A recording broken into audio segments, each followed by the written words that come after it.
চলে এসেছি অ্যাপেল গার্ডেনে। এটা হচ্ছে এই অ্যাপেলটা হচ্ছে জাস্টার, এই যে নাম। অ্যাপেলগুলো হচ্ছে জাস্টার অ্যাপেল।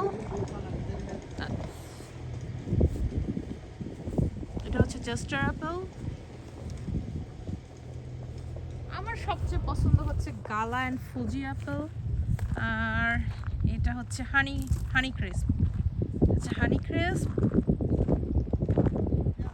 এগুলো হচ্ছে হানি ক্রিস্প। এই যে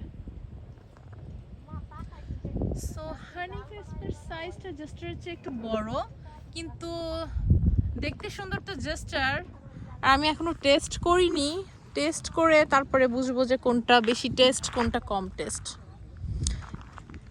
আমাদের বাংলাদেশে যেরকম বিভিন্ন ধরনের আম, কলা, তারপরে কাঁঠালের যে এই ধরনের যে জাতগুলো আছে, বড়ই, এগুলোর জাত আছে বিভিন্ন রকমের। এখানেও সেরকম আপেলের বিভিন্ন ধরনের, মানে আপেল আছে, পাম আছে, এগুলো মানে প্রত্যেকটা ফলেরই মনে হয় একের অধিক প্রজাতি থাকে। আমি সেটা এখন আমার এটাই মনে হচ্ছে। মাশাআল্লাহ, গার্ডেনটা অনেক বড়। গার্ডেন তো বড়ই হয়, স্বাভাবিক। ওই সাইডে আছে পিচ। ইনশাআল্লাহ যাওয়ার চেষ্টা করব, তখন আবার একটা ভিডিও ধারণ করব। আপাতত এখানেই, বাই।